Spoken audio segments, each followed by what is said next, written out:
بسم اللہ الرحمن الرحیم وبہ نستعین الحمدللہ رب العالمین والصلاة والسلام علی سید المرسلین وعلی آلہ وصحبہ اجمعین ومن تبعہم بإحسان الی یوم الدین اعوذ باللہ من الشیطان الرجیم بسم اللہ الرحمن الرحیم ایاک نعبد و ایاک نستعین۔ سامعین کرام، گزشتہ درس میں ہم لوگ ایاک نعبد و ایاک نستعین، جسے سورہ فاتحہ کا بھید اور خلاصہ کہا گیا، اس کی تفسیر جانتے اور پڑھتے ہوئے سیکھتے ہوئے علامہ سعدی کا قول سن رہے تھے، جس میں ان کی ایک بات باقی رہ گئی تھی، اور وہ یہ ہے کہ انہوں نے جب یہ کہا کہ عبادت اور استعانت اللہ سے کیے بغیر کوئی انسان دنیا اور آخرت کی سعادت اور آخرت میں نجات نہیں پا سکتا، یہ ضروری ہے۔ اب یہاں آگے سوال یہ پیدا ہوتا ہے کہ عبادت کس چیز کو کہیں گے، یا عبادت کو ہم کیسے سیکھیں گے؟ کیا اگر کوئی یہودی مذہب، عیسائی مت، جین مت، بدھ مت، ہندو دھرم یا کسی اور مت کی کوئی چیز جس کو ہم اچھا سمجھیں کہ یہ فلاں طریقہ عبادت بڑا خوبصورت اور اچھا محسوس ہو رہا ہے، اسے ہم نے اختیار کر لیا، ہم اپنے ذہن و دماغ سے کوئی طریقہ گڑھ لیں، بنا لیں، کیا اللہ تعالیٰ کے یہاں بطور عبادت وہ عمل قابل قبول ہوگا؟ تو اس بات کی وضاحت اور اس کو ذہن نشین رکھ لینا بہت ضروری ہے کہ بندہ اپنے رب سے جو عبادت کا تعلق قائم کرے گا، اس میں بندے کو شریعت نے، اللہ تبارک و تعالیٰ نے آزاد نہیں چھوڑا، اس بات کا اختیار نہیں دیا کہ اب تمہیں اللہ کی عبادت کرنا ہے اور اللہ سے تعلق قائم کرنا ہے تو جیسے آپ کی سمجھ میں آ رہا ہے ویسے ہی اسے اختیار کر لو، جیسا کہ بعض گمراہ لوگوں کا نظریہ ہے۔ چنانچہ انہوں نے اس بات کی وضاحت کی کہ عبادت اس وقت عبادت ہوگی جب کہ وہ رسول اللہ صلی اللہ علیہ وسلم سے ماخوذ ہو۔ ایک شرط کہ کوئی بھی کام جسے ہم اللہ تعالیٰ کی خوشنودی کے لیے کر رہے ہیں، اجر و ثواب کے حصول کے لیے کر رہے ہیں، جہنم سے اور شرور و فتن سے بچنے کے لیے کر رہے ہیں، تو اللہ تبارک و تعالیٰ کی کہ یہاں عبادت کے طور پہ ہمارا کوئی بھی عمل اور عمل صالح کے طور پہ وہی چیز اللہ تعالیٰ قبول فرمائے گا جو نبی کریم صلی اللہ علیہ وسلم سے ماخوذ ہو۔ اب اس بات کی قرآن اور حدیث میں بہت ساری دلیلیں ہیں۔ اللہ تبارک و تعالیٰ نے بار بار کہا ہے کہ میرے رسول کی اتباع کرو، اور فرمایا کہ تمہارے لیے لقد کان لکم فی رسول اللہ اسوۃ حسنہ، اللہ کے رسول میں تمہارے لیے بہترین نمونہ ہے۔ اللہ تعالیٰ نے، جیسا کہ اس سے پہلے بھی بیان کیا گیا، کہ قرآن کو صرف الفاظ دے کر لوگوں تک پہنچا نہیں دیا، نبی کریم صلی اللہ علیہ وسلم کو پوسٹ مین کی طرح، جیسا کہ منکرین حدیث بیان کرتے ہیں، باور کراتے ہیں کہ ان کو بس پہنچا دیا، اب قرآن کو اپنے اپنے طور سے پڑھیں، سمجھیں، اور جس کے جیسے سمجھ میں آئے ویسے اس پر عمل کرے یا اس کی تشریح اور تفسیر کرے، نہیں، بلکہ اللہ تبارک و تعالیٰ نے قرآن کو پیش کیا تو قرآن کے ساتھ اللہ کے نبی صلی اللہ علیہ وسلم کی تشریحات کو جوڑا، آپ کی تفسیر کو جوڑا، اور آپ کو مجسم قرآن کا زندہ نمونہ بنا دیا۔ کانا خلقہ القرآن، جیسا کہ ام المومنین سے مروی ہے، حضرت عائشہ صدیقہ سے، کہ آپ کا اخلاق قرآن تھا۔ تو نبی کریم صلی اللہ علیہ وسلم نے قرآن میں اللہ نے جو بھی احکامات اور منہیات ہم کو عطا فرمائے ہیں، اس کا کیا مقصود ہے، کیا مراد ہے، وہ ہم کو بتایا۔ اب کوئی شخص آ کر یہ کہنے لگے، جیسا کہ بہت سارے منکرین حدیث کہتے ہیں، کہ میری سمجھ میں یہ آتا ہے کہ میں اللہ کی عبادت اس طرح کروں، میں صرف 2 مرتبہ دن میں ان کا نام لے لوں، یا 2 مرتبہ رکوع سجدہ کر لوں، یا فلاں اور فلاں کام کر لوں، تو یہ اللہ کی عبادت ہو گئی اور میں نے اللہ کا حق ادا کر دیا۔ یہ اگر وہ اس طرح کا رویہ یا روش اختیار کرتا ہے آدمی، تو گویا وہ قرآن کو بھی نہیں سمجھ رہا ہے، قرآن کو بھی نہیں مان رہا ہے۔ ایاک نعبد و ایاک نستعین اور اہدنا الصراط المستقیم اور صراط الذین انعمت علیہم کی تفسیر میں جناب محمد الرسول اللہ صلی اللہ علیہ وسلم کی اتباع اور آپ کے طریقہ کار کو اختیار کرنے کا التزام شامل ہے۔ سورہ فاتحہ کی جامعیت سے یہ چیز باہر نہیں ہے۔ ہم کو جو ان آیتوں کو کسی قدر تفصیل سے گفتگو کر رہے ہیں، وہ اس کی بنیاد یہی ہے کہ ایک تو یہ کہ خود قرآن نے، حدیث نے اور سلف نے یہ کہا ہے کہ سورہ فاتحہ قرآن کا خلاصہ ہے، اس کے اندر قرآن کے مقاصد اور شریعت کے تمام بنیادی مقاصد کو اجمالی طور سے سمیٹا گیا ہے۔ اور اہل علم نے کہا کہ بار بار بندوں کو اس کے پڑھنے کی تلقین بھی اسی لیے کی گئی ہے کہ کم سے کم سورہ فاتحہ کی روشنی میں وہ دین کے مقاصد اور بنیادوں کو اچھی طرح سمجھ لیں۔ چنانچہ اب جب ہم یہ کہہ رہے ہیں کہ ہم اللہ تیری ہی عبادت کر رہے ہیں، تو یہ عبادت کا طریقہ ہم کو ملے گا کہاں سے؟ جناب محمد رسول اللہ صلی اللہ علیہ وسلم کی طرف سے۔ اللہ نے کہا کہ تمہارے لیے بہترین نمونہ ہے۔ نبی کریم صلی اللہ علیہ وسلم کی صاف حدیثیں ہیں، جس میں سے صرف ایک روایت پیش کروں کہ اللہ کے رسول نے فرمایا من عمل عملا لیس علیہ امرنا فہو رد۔ بخاری مسلم میں من احدث فی امرنا ہے، اور یہ مسلم کی روایت کے الفاظ ہیں کہ جس نے کوئی ایسا عمل کیا جس پر ہمارا حکم، ہماری سند تصدیق نہیں ہے، اللہ کے رسول صلی اللہ علیہ وسلم کی تصدیق اور دلیل موجود نہیں ہے، فہو رد، تو وہ مردود ہے۔ اب آپ الٹے لٹک کر عبادت کریں، یا بغیر سحری کھائے ہوئے 50 دن کا روزہ رکھیں، یا کتنی بھی مشقت اٹھا کے کوئی عمل کریں اور یہ سمجھیں کہ میں اللہ تبارک و تعالیٰ کی عبادت کر رہا ہوں، تو چونکہ یہ جناب محمد رسول اللہ صلی اللہ علیہ وسلم کے طریقے کے مطابق نہیں ہے،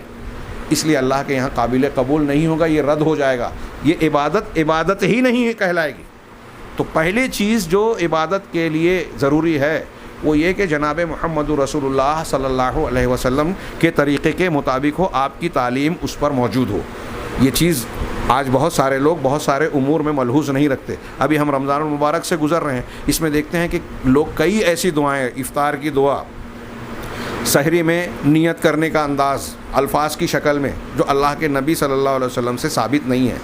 تراویح کی 4 رکعت کے بعد تسبیح تراویح کے نام پہ کچھ اذکار بنا لیے گئے، صبح و شام کے جو ثابت شدہ اذکار ہیں اس سے ہٹ کے کچھ دوسرے دعائیں اور اذکار۔ صوفیہ کے ہاں ہر سلسلے کے اپنے مخصوص اوراد و اذکار اور وظائف ہیں، مراقبے کا اپنا خاص انداز ہے۔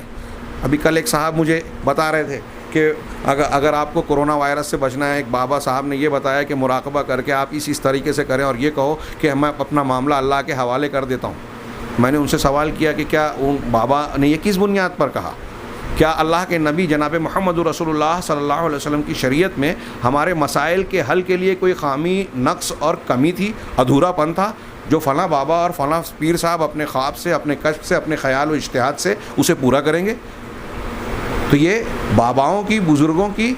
تعظیم اور عزت نہیں ہے، بلکہ جناب محمد رسول اللہ صلی اللہ علیہ وسلم کی توہین ہے۔ اگر آپ شریعت میں کوئی نئی چیز ڈال رہے ہیں اور یہ سمجھ رہے ہیں کہ اس سے ہمارا فلاں مسئلہ حل ہو رہا ہے، یہ عبادت ہے، تو گویا آپ الزام لگا رہے ہیں جناب محمد رسول اللہ صلی اللہ علیہ وسلم پر کہ یہ اچھا کام بتانے سے انہوں نے چھپا لیا۔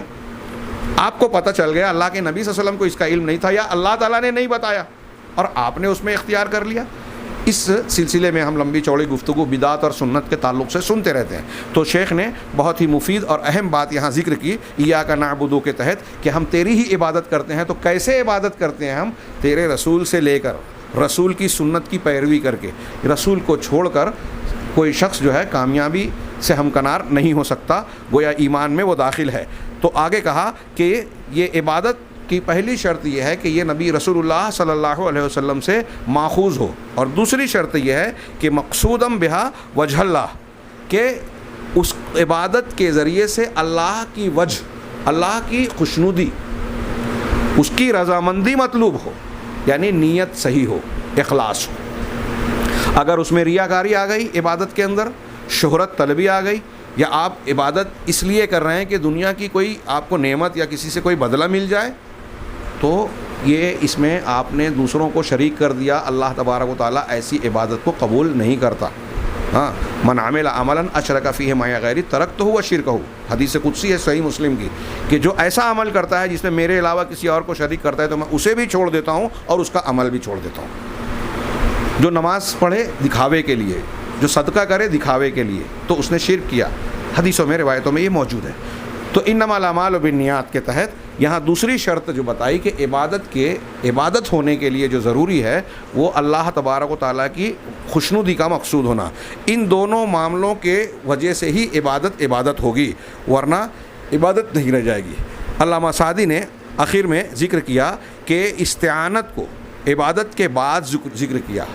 جبکہ استعانت عبادت کے معنی میں داخل تھی۔ اس سے پہلے بھی یہ تشریح گزر چکی پچھلے درس میں کہ عبادت عام ہے، اور اسی کا ایک حصہ بہت ساری عبادتوں میں سے ایک عبادت استعانت بھی ہے۔ تو استعانت کا معنی عبادت کے معنی میں داخل تھا، پھر بھی اس کو کیوں ذکر کیا؟ تو اس میں کہا اس وجہ سے اس کا ذکر کیا کہ بندہ اپنی تمام عبادات میں اللہ تبارک و تعالیٰ کی مدد کا محتاج ہے۔ ہم جب کہہ رہے ہیں ایاک نعبد، تیری ہی عبادت کرتے ہیں۔ یہ عہد و پیمان بندگی کے اعتبار سے ہم نے کر تو لیا، لیکن ہم انسان ہیں، ہمارے اندر کمزوریاں ہیں، ہمارے اندر کوتاہیاں ہیں، بشری کمزوریاں ہیں، جس کی بنیاد پر اس میں کہیں ایسی بات ہو سکتی ہے جس میں ہم اس عہد و پیمان میں کچھ کمزور ثابت ہو جائیں۔ لہٰذا ہمارے اس عہد و پیمان میں ہم پورے اتر سکیں اور تیری ہی عبادت کے راستے پر گامزن رہ سکیں، اس پہ مستقل مزاجی سے قائم رہ سکیں، اس میں استقلال اور ثابت قدمی ہو، اس معاملے میں ضرورت ہے کہ تو ہماری مدد فرما۔ تیری مدد کے بغیر کوئی بندہ توحید پر قائم اور مستقل مزاجی سے رہ بھی نہیں سکتا، ثابت قدم رہ نہیں سکتا۔ چنانچہ انہوں نے کہا کہ استعانت کا تذکرہ اس لیے بھی کیا بعد میں کہ اس عبادت میں بھی بندہ اللہ تبارک و تعالیٰ کی استعانت کا، اس کی مدد کا محتاج ہے، اس لیے کہ اللہ تبارک و تعالیٰ جس انسان کی مدد نہ کرے تو اسے اوامر اور نواہی میں سے جو بھی احکامات میں سے، شریعت کے احکامات میں سے جو بھی وہ عمل کر رہا ہے، اس کا مقصد حاصل نہیں ہو سکتا جب تک اللہ کی مدد نہ ملے۔ جو بھی محنت و مشقت اٹھا لے، اللہ کی مدد کے بغیر وہ کسی بھی معاملے میں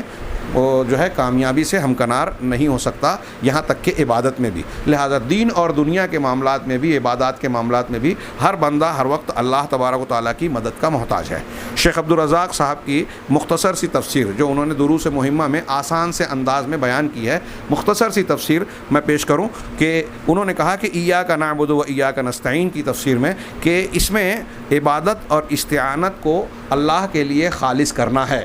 اس جملے کے اندر گویا اللہ کی طرف سے تعلیم ہے، اور بندہ جب اس کو کہہ رہا ہے تو گویا وہ یہ کہہ رہا ہے، یہ عہد و پیمان کر رہا ہے کہ میں عبادت صرف تیری ہی کروں گا، تیرے علاوہ کسی کی نہیں، استعانت صرف تجھ سے مانگوں گا، مدد صرف تجھ سے مانگوں گا، کسی اور سے نہیں۔ چنانچہ وہ کہتے ہیں کہ چنانچہ یہ کہنا ایاک نعبد کا مطلب یہ ہوا کہ اے اللہ میں تیرے لیے اپنی عبادت کو خالص کرتا ہوں، فلا اعبد غیرک، چنانچہ میں تیرے علاوہ کسی اور کی عبادت نہیں کروں گا۔ و ایاک نستعین، جب یہ کہتا ہے کہ میں تیری ہی تجھ سے ہی مدد مانگتا ہوں تو اس کا مطلب یہ ہوتا ہے کہ میں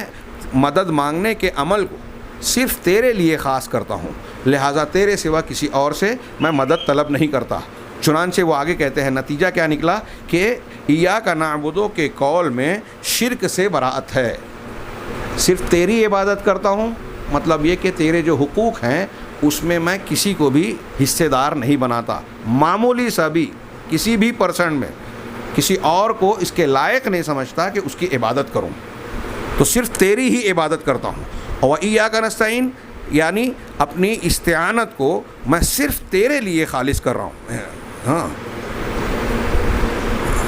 ہاں نہیں، اس میں شرک سے براءت ہے، اور ایاک نستعین میں حول اور قوت سے براءت ہے۔ یعنی بندہ یہ کہہ رہا ہے کہ تیرے علاوہ جب میں صرف تجھی سے مدد مانگتا ہوں تو اس کا مطلب یہ ہے کہ تیری ذات کو ہی میں ایسا سمجھتا ہوں جو نفع اور نقصان کی مالک ہے، جو اس بات کی قدرت رکھتی ہے کہ میری مشکلات کو آسان کرے، میری ضروریات کو پوری کر سکے، میری آواز کو سن سکے، اس کا جواب دے سکے، اور سارے کاموں پر قدرت تو رکھتا ہے، اس لیے تو ہی بھروسے کے لائق ہے، تو ہی مدد طلب کیے جانے کے لائق ہے۔ لہذا میں یہ تسلیم کرتا ہوں کہ ساری قوت اور طاقت تیرے ہی اختیار میں ہے، کسی اور کے اختیار میں نہیں ہے۔ چنانچہ انہوں نے آگے کہا کہ نتیجہ یہ نکلا کہ ایاک نعبد جب بندہ کہہ رہا ہے تو اس میں لا الہ الا اللہ کے معنی کی تحقیق ہے،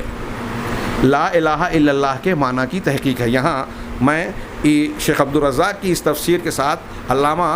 امین شنقیطی اضواء البیان کی جو ان کی تفسیر القرآن بالقرآن ہے، قرآن کے ذریعے قرآن کی تفسیر، اس میں انہوں نے بیان کیا کہ ایاک نعبد و ایاک نستعین میں جو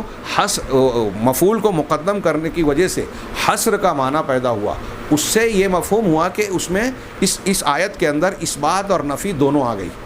کہ اللہ کی ہم عبادت کر رہے ہیں، یہ اس بات ہوا، اور یہی اور اللہ کے سوا کسی اور کی نہیں کر رہے ہیں، یہ نفی ہوئی۔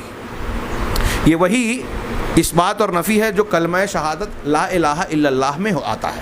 لا الہ الا اللہ جب ہم نے کہا تو کوئی معبود نہیں ہے، سارے معبودان باطلہ کی، اللہ کے سوا جن کو بھی پوجا جاتا ہے، عبادت کے لائق مانا جاتا ہے، ان سب کی معبودیت کی، عبادت کا حقدار ہونے کی ہم نے نفی کی کہ کوئی بھی عبادت کا حقدار ہے ہی نہیں، یہ نفی ہوئی۔ اور الا اللہ کہہ کے ہم نے کہا کہ صرف اللہ ہی اس کے لائق ہے، عبادت کے لائق ہے۔ تو یہاں بھی جب کہہ رہے ہیں ایاک نعبد ہم تیری ہی عبادت کرتے ہیں، مطلب تیرے سوا کسی اور کی عبادت نہیں کرتے۔ تو جب ہم کہہ رہے ہیں کہ تیری عبادت کرتے ہیں تو اس میں الا اللہ کا اس بات آ گیا، اور تیرے علاوہ کسی کی نہیں کرتے تو اس میں لا الہ کی نفی آ گئی۔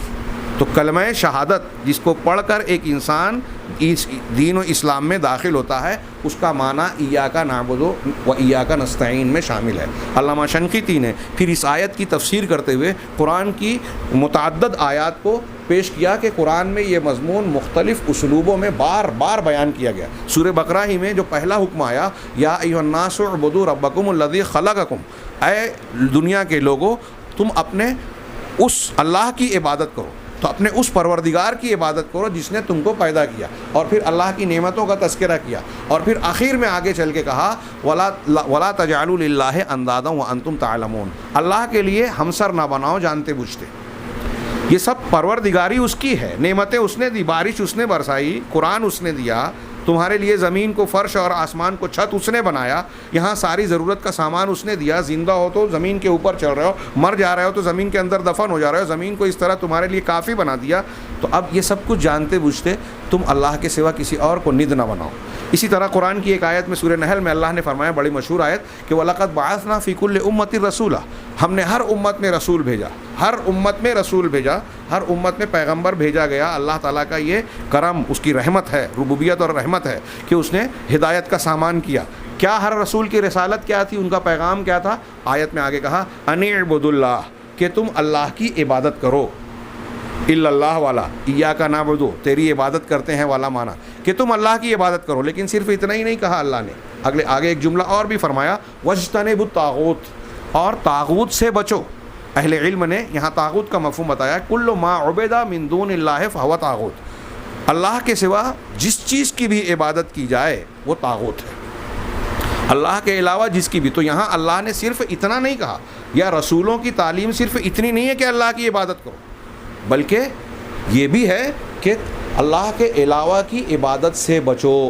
اس سے براءت کا، شرک سے بچاؤ کا اظہار۔ اب اگر آپ دیکھیں تو بندہ جب یہ کہہ رہا ہے ایاک نعبد و ایاک نستعین، تو جتنے رسولوں کی بنیادی تعلیم ہے،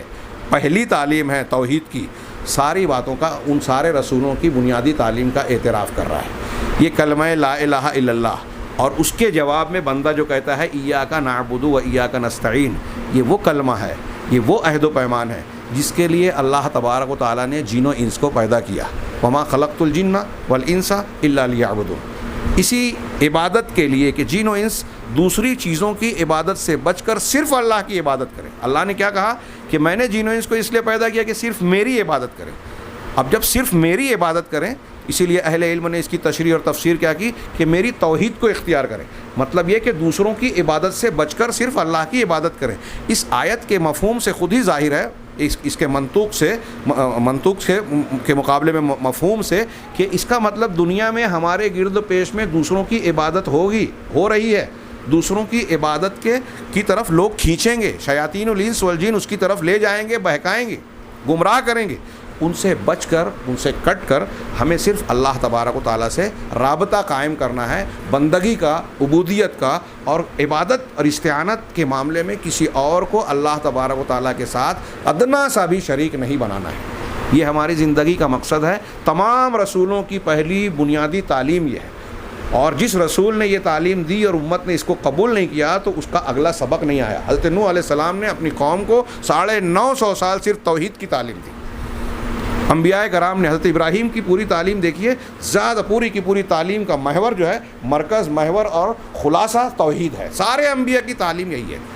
اور لا الہ الا اللہ کی اسی لیے اتنی فضیلت بیان کی گئی ہے۔ یہاں میں ذکر کروں کہ کتنی اہمیت جو اس آیت کو، سورہ فاتحہ کو قرآن کا سر اور اس آیت کو سورہ فاتحہ کا سر کہا گیا، اس کی گہرائی کو سمجھیں کہ کیوں ہے یہ۔ اس لیے کہ یہ ہماری زندگی کے مقصد تخلیق سے وابستہ ہے۔ یہ بندہ اگر اس کلمے کو زبان سے کہنے کے ساتھ اپنے دل و عمل میں اتار لیوے تو گویا جس مقصد کے تحت اللہ نے پیدا کیا اس پر پورا اتر گیا اور کامیاب ہو گیا۔ یہی وجہ ہے کہ اس معنی کو ادا کرنے والے جتنے کلمات ہیں، اور اس میں سر فہرست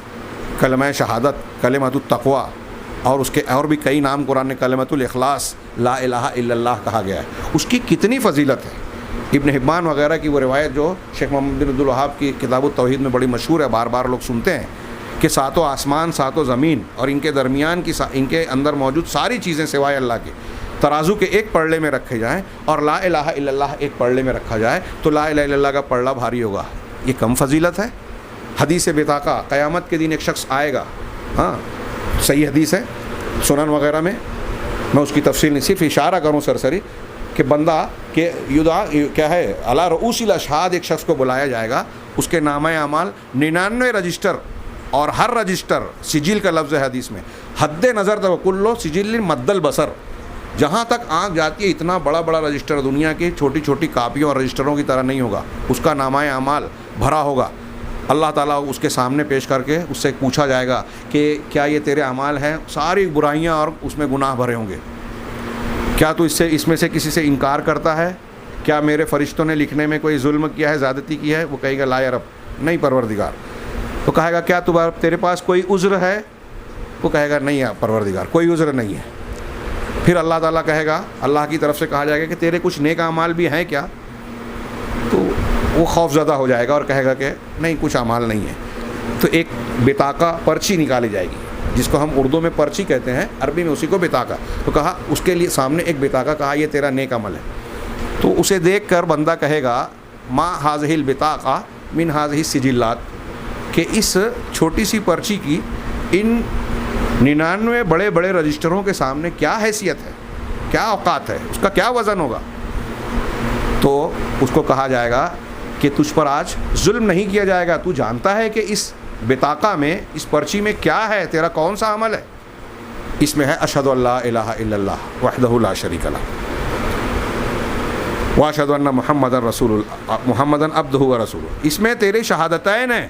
اللہ کے سوا کوئی معبود برحق نہیں ہے، تیرا یہ گواہی دینا، قبول کرنا ہے۔ چنانچہ اس بطاقہ کو، پرچی کو دوسرے ترازو کے دوسرے پلڑے میں رکھا جائے گا تو وہ 99 رجسٹر جو گناہوں سے بھرے ہوئے ہیں وہ ہلکے پڑ جائیں گے، یہ پرچی اس کی وزندار پڑ جائے گی۔ لا الہ الا اللہ کی کا یہ وزن ہے، اور اسی کی تجدید ہو رہی ہے اس جملے سے ایاک نعبد سے۔ ہاں یہ بات بھی ذہن نشین رہے، کوئی اس سے دھوکے میں نہ پڑ جائے مسلمان کہ ہم تو لا الہ الا اللہ کہتے ہیں، صبح شام اس کو 2-4 مرتبہ یا چند مرتبہ پڑھ لیا، ورد کر لیا، اس کے اتنا وظیفہ کر لیا تو اب کچھ بھی کر لے میں بچ جائیں گے، ایسا بھی نہیں ہے۔ علامہ ابن قیم رحمہ اللہ نے اس پر تعلیق چڑھاتے ہوئے اس حدیث پر بیان کیا، حدیث بطاقہ پر، کہ اس کے باوجود آپ غور کریں کہ بہت سارے لوگ ایسے ہوں گے کہ وہ لا الہ الا اللہ کا ان کے عمل میں پڑھنے میں موجود ہونے کے باوجود وہ جہنم میں جائیں گے۔ بہت سارے کلمہ گو نمازی جہنم میں جائیں گے۔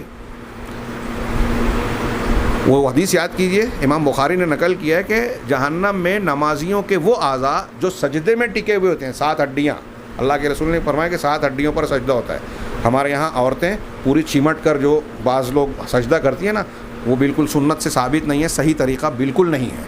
ہاں تو 7 ہڈیوں پر مردوں کا بھی سجدہ ہے، عورتوں کا بھی۔ تو جو ہڈیاں یا جو اعضاء زمین پر ٹکے ہوتے ہیں سجدے میں، جہنم میں کی آگ کو اللہ کا حکم ہوگا کہ اس کو نہ جلائے۔ اس کا مطلب یہ کہ نماز پڑھنے والے بھی جہنم میں جائیں گے۔ اور ظاہر سی بات ہے کہ جو نماز پڑھ رہا ہے وہ کلمہ بھی پڑھ رہا ہے، لا الہ الا اللہ بھی پڑھ رہا ہے۔ تو سوال یہ پیدا ہوتا ہے کہ جب ایک حدیث میں یہ بتایا گیا کہ لا الہ الا اللہ اتنا وزن دار ہے کہ 99 گناہ کے رجسٹر کے سامنے بھاری پڑ جائے گا، تو پھر یہ مسلمان کیسے جہنم میں جائیں گے؟ معلوم یہ ہوا کہ بعض مسلمان کلمے کو سمجھنے میں، کلمے کے تقاضوں کو پورا کرنے میں کوتاہ ہوتے ہیں، اس کو نہیں سمجھ پاتے۔ یہ ایاک نعبد و ایاک نستعین آج سارے مسلمان ہر نماز میں پڑھ رہے ہیں، لیکن ہم دیکھتے ہیں کہ مسلمانوں کی ایک بڑی اکثریت اس کے معنی اور مفہوم سے بیگانہ ہے۔ ایک طرف وہ ایاک نعبد کہتے ہیں اور دوسری طرف مزارات، قبروں کی طرف رخ کرتے ہیں، اپنے بندگی کے جذبات اور احساسات ہی نہیں بلکہ اعمال کو بھی غیر اللہ کی طرف پھیرتے، کھلا ہوا شرک کرتے ہیں۔ آج مسلمان کہلانے والے سماج اور معاشرے میں شرک کی کون سی قسم ہے؟ دنیا کے اندر دوسرے مذاہب کے جتنے لوگ جس قسم کا بھی شرک کرتے ہوں، کواکب پرستی، تعزیہ پرستی، درختوں کی پوجا، شخصیات کی پوجا، ہاں اصنام پرستی، ہاں یا پھر کسی متبرک مقام کی پوجا، ہاں جس قسم کا شرک کرتے ہیں، مسلمانوں میں کسی نہ کسی شکل میں شرک کی تمام قسمیں، شرک اصغر ہی نہیں شرک اکبر کی تمام شکلیں پائی جاتی ہیں۔ کیوں پائی جاتی ہیں؟ اس کا مطلب یہ ہوا، اول تو یہ کہ انہوں نے ایاک نعبد عبادت کا مطلب نہیں سمجھا، اور دوسرا مطلب یہ کہ اس سے پہلے جو ہم نے سورہ فاتحہ میں پڑھا الحمدللہ تمام تعریف کا حقدار صرف اللہ ہے، انہوں نے نہیں سمجھا۔ انہوں نے بزرگوں کو تعریف کا حقدار سمجھ لیا، اس تعریف کا جس کا حقدار اللہ تھا۔ انہوں نے رب العالمینیت میں اور اللہ کی الوہیت میں، اللہ جو اللہ کا نام ہے الالہ، اس میں دوسروں کو شریک ٹھہرا لیا۔ بہرحال ہم آگے بڑھتے ہیں کہ اللہ تبارک و تعالیٰ نے قرآن مجید میں یہ کہا کہ اللہ تبارک و تعالیٰ کی عبادت کرو اور طاغوت سے بچو، اور یہ ہماری بندگی کا خلاصہ ہے، تمام انبیاء کی تعلیم کی بنیاد ہے، اور اسی کے لیے جن و انس کو پیدا کیا گیا، اسی کے لیے جنت و جہنم کو بنایا گیا کہ جو ایاک نعبد و ایاک نستعین پر پورا اترے گا، لا الہ الا اللہ کو ماننے والا ہوگا حقیقت میں شرائط کے ساتھ، تو وہ جنت میں جائے گا، اس کے بغیر کوئی جنت میں جا ہی نہیں سکتا۔ اور اگر شرک ہے، شرک اکبر ہے، تو یہ بالکل طے شدہ بات ہے کہ وہ روزانہ تہجد پڑھتا ہو، تسبیحات پڑھتا ہو، یا کوئی بھی اچھے سے اچھا کام فضیلت کا کرتا ہو، کروڑوں روپیہ اللہ کے راستے میں خرچ کرتا ہو، لیکن شرک اکبر کیا بغیر توبہ کے مر گیا، تو قرآن کا اعلان ہے ان اللہ لا یغفر ان یشرک بہ ویغفر ما دون ذلک لمن یشاء، اللہ اس کو معاف نہیں کرے گا کہ اس کے ساتھ شرک کیا جائے، اور اس کے علاوہ جسے چاہے گا معاف کر دے گا۔ چنانچہ ہم آگے بڑھتے ہیں، اس سے اس کلمے کی اہمیت و افادیت اور بندے کے لیے اس کی ضرورت کا احساس ہوتا ہے کہ یہ ہماری آپ کی دنیا میں پیدا ہونے والے ہر انسان کی ضرورت ہے کہ وہ اس کلمے کو جانے اور اس کا اقرار کرے اور کہے اپنے پروردگار سے ایاک نعبد و ایاک نستعین، کہ پروردگار ہم تیری ہی عبادت کرتے ہیں اور تیرے علاوہ کسی کی نہیں کرتے۔ تو شیخ عبدالرزاق صاحب نے یہی کہا کہ ایاک نعبد، یہ اس میں اس بات کی تحقیق ہے کہ لا الہ الا اللہ کو بندہ مان رہا ہے، اس کو ثابت کر رہا ہے کہ میں لا الہ الا اللہ کو ماننے والا ہوں، ہاں، اور ایاک نستعین کہنے کے بعد وہ یہ کہتا ہے کہ میں لا حول ولا قوت الا باللہ کے کلمے کو ماننے والا ہوں، کہ کوئی طاقت اور قوت اللہ کے سوا نہیں ہے۔ طاقت اور قوت جو تقدیر کو بدل دے، معاملات کو ٹال دے، مصیبتوں کو ہٹا دے اور فائدوں کو لے آئے اور سارے تصرفات کرے کائنات کے تصرفات میں سے، ایسی کوئی طاقت و قوت سوائے اللہ کے نہیں ہے۔ جب بندہ کہہ رہا ہے ایاک نستعین، تجھی سے مدد مانگتا ہوں، مطلب مدد کرنے کے لائق، مدد کرنے کی طاقت، قدرت، قوت صرف تیرے اندر ہے، کسی اور کے اندر نہیں۔ تو یہ لا حول ولا قوت الا باللہ جو بندہ کہتا ہے، اس کے معنی کی تصدیق اور مصداق ہوگا۔ آخری جملہ انہوں نے کہا کہ ایاک نعبد، کہ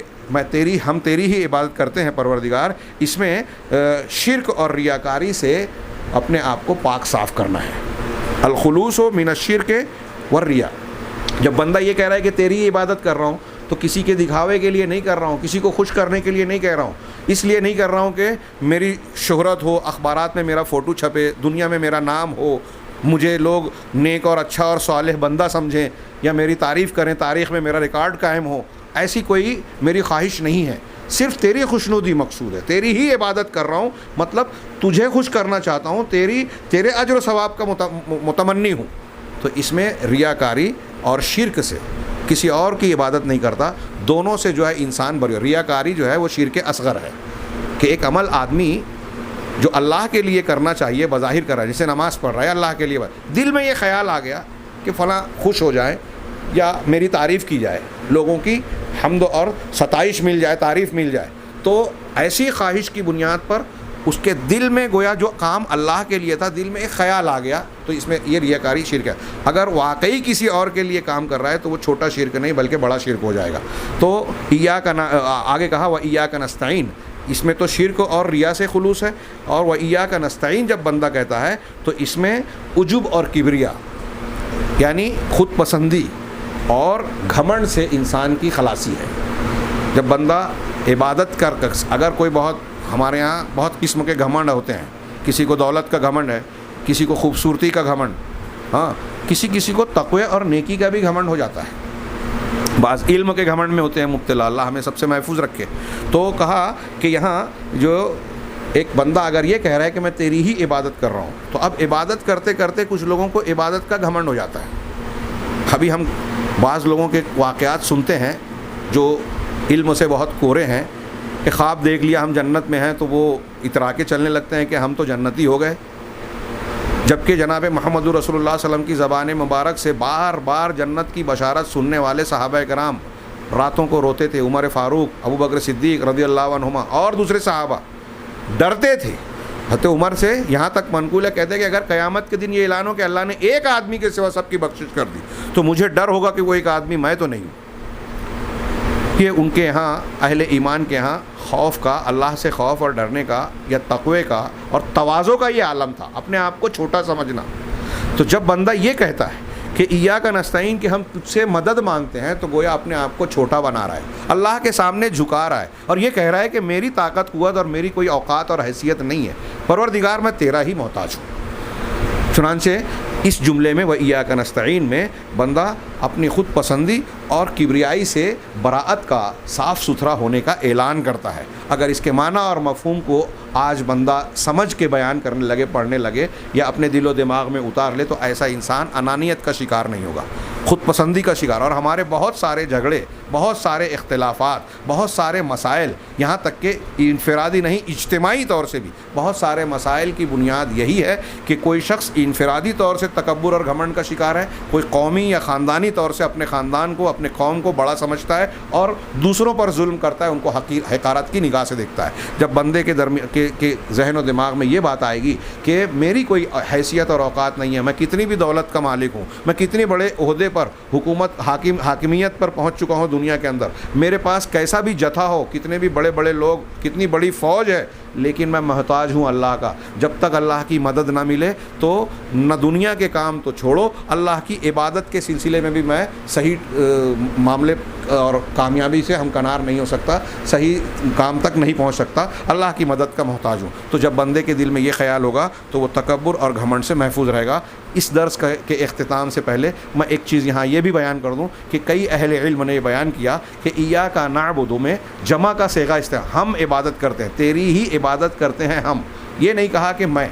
تو اس کی کئی علتیں یا فائدے لوگوں نے بیان کیا کہ عبدنا ماضی کے صیغے کہنے میں ایک طریقے سے خود پسندی والا اظہار ہوتا، تو ماضی نہیں کہا گیا، مضارع کا فعل استعمال کیا گیا. اور دوسرا یہ کہ ایاک نعبد میں جمع کا صیغہ استعمال کیا، تو علامہ بقائی نے اپنی تفسیر میں اس کا نقطہ یہ بیان کیا، یہ اس لیے ہے کہ آدمی، اللہ تعالیٰ نے نماز کو با جماعت پڑھنے کا حکم دیا ہے. جب ہم جماعت سے نماز پڑھ رہے ہیں تو جمع کا صیغہ استعمال کر رہے ہیں. اور کیلانی صاحب نے اس میں یہ بھی اضافہ کیا کہ صرف نماز ہی نہیں، قرآن و حدیث میں انسانوں کو، انسانی سماج یا مسلمانوں کو جو بھی احکامات دیے، عام طور سے آپ دیکھیں گے کہ اس میں اجتماعی نظم